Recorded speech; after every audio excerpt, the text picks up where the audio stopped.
Guys, good morning or afternoon rather. I again apologize for another car video, but this is going to be hopefully an interesting video for some of you. This is one of the things that I watched a lot when I was deciding to go vegan and when I first started was, how is your blood work? How does going vegan affect your body? Does it change it? All of that. So I got my test results back from some recent blood work and I wanted to share it with you guys. So if you're interested to know what's my B-12 like, how's my cholesterol doing, all of that, stay tuned.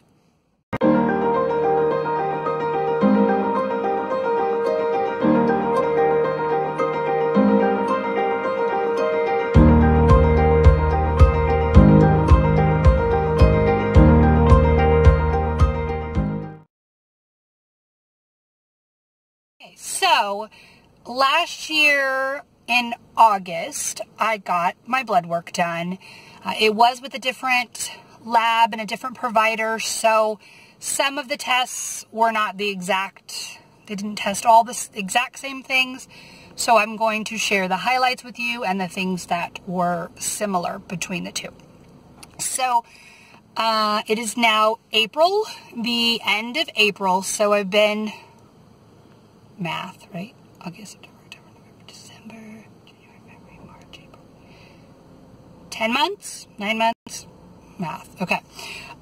So I've been vegan since August.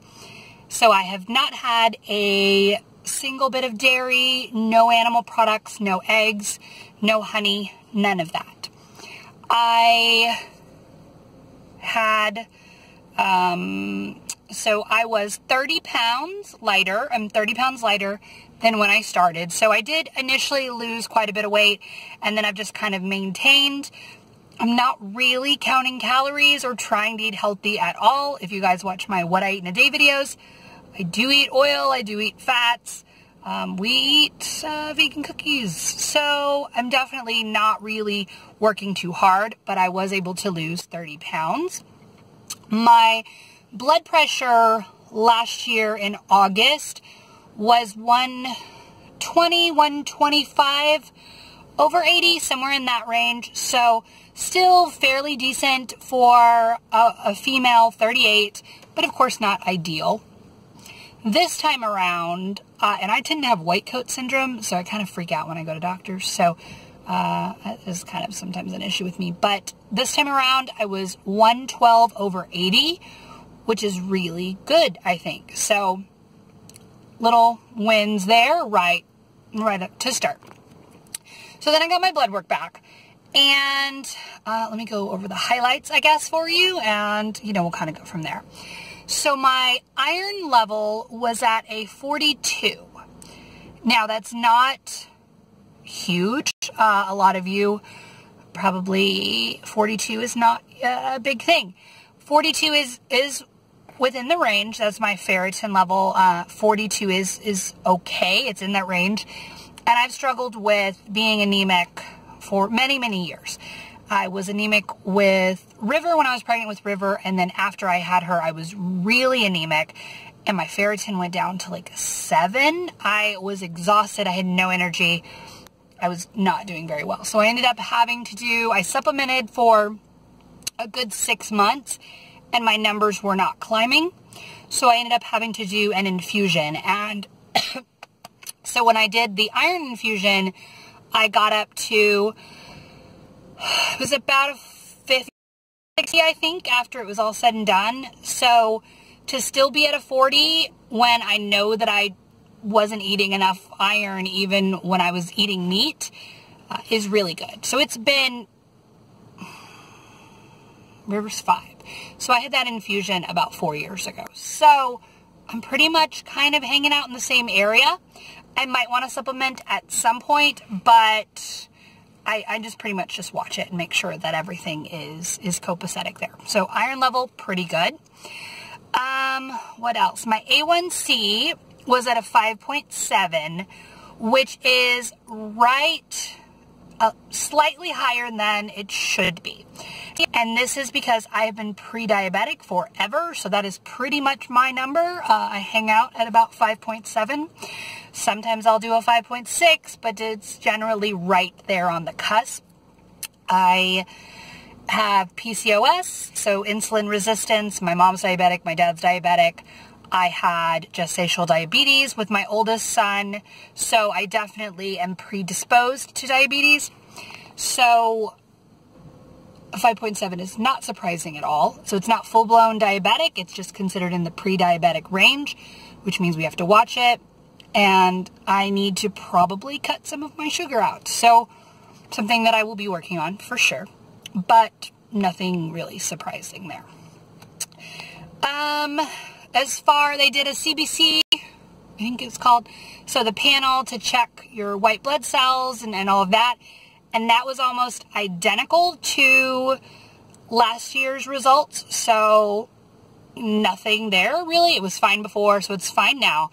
I did have one slight increase in I think it was called an MPV or MVP.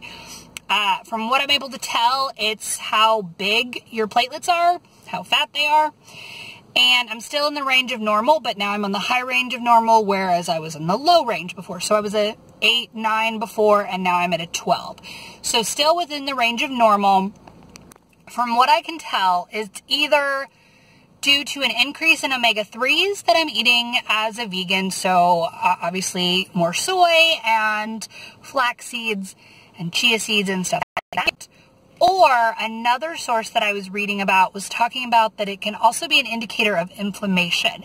So the lower the number, the more inflammation you have, and then the higher the number obviously is better for those suffering from inflammation. So could mean that since I've cut out dairy and animal products that my inflammation has gone down a bit. So, which is really good because I have celiac and other tendencies for that. So that one was a win.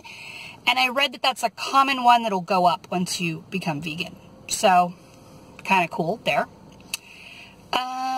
What else was there? I'll save B12 for the end. The next one was my cholesterol.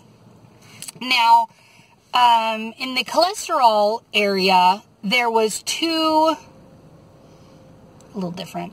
My alarm went off on my phone. Okay, so when I did my test last year, I was told to come in fasting. I was with Adventist Insurance, and I was told to come in at a fasting rate. So when you're fasting, they're then able to get an accurate LDL, which is your bad cholesterol, as well as your triglycerides. So I was within the range of everything. I was still pretty good. I was just kind of borderline. My HDL was a 46, which if it's higher than 140, you're at an increased risk for heart attack and all of that. So I was kind of on the line, but not there yet. So I was probably moving in that direction, especially it tends to be higher as you get older, so it's something that I would probably have to start eventually paying attention to. The LDL was 101, I think it was, last year. And so again, it was pretty good, but at least I was then able to establish a baseline. So this time around, I went in and I was not fasting. They didn't tell me to fast because it was just kind of a checkup, and I don't think that they knew that I wanted to get my blood work done. So I was not fasting when I came in.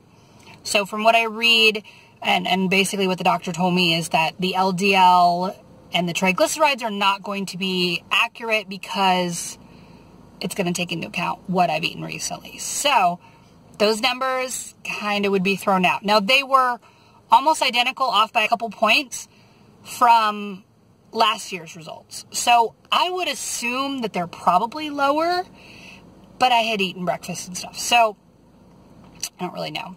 My LDL, though, however, which is one that you can do fasting or not fasting, so that one is accurate regardless of when you take the test. My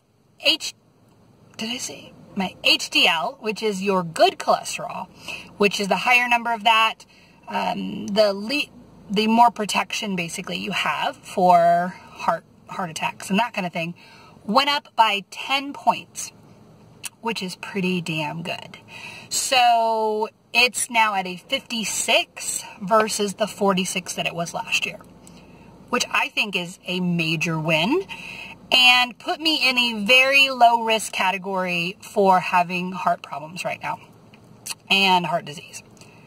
It's amazing, especially as a fluffy girl. The doctors love to come in and kind of be judgy about things, and you know, I went in and I'd lost weight and my blood pressure was spot on. My cholesterol has gotten better.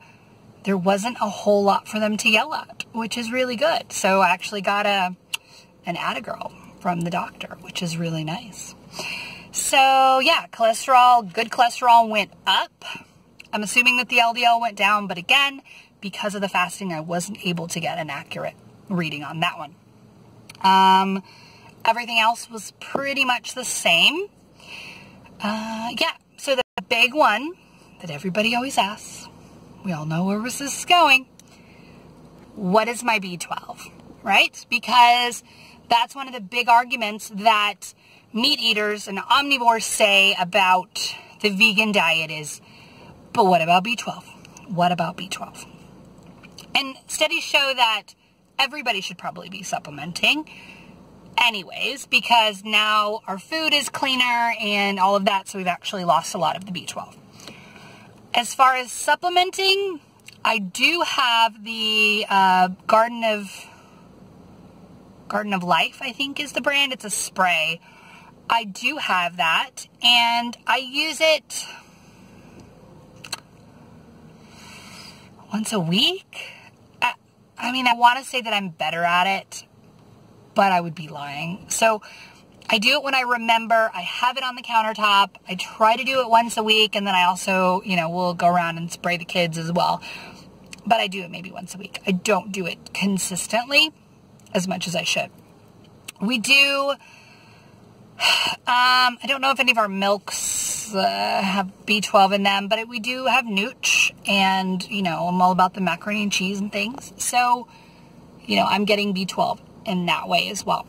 So, I think the average B12 is 200 something, maybe 250 is what it had on my chart as being good. I was at a, drum roll, 952.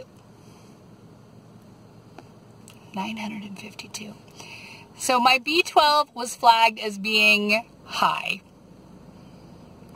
So the one blemish on my whole blood report was having too high a B12.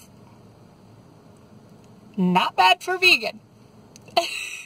I will definitely take it and be happy with it. So, you know, just as a reminder, I have not had any meat products, no eggs, no dairy, no nothing for 9 months, 10 months.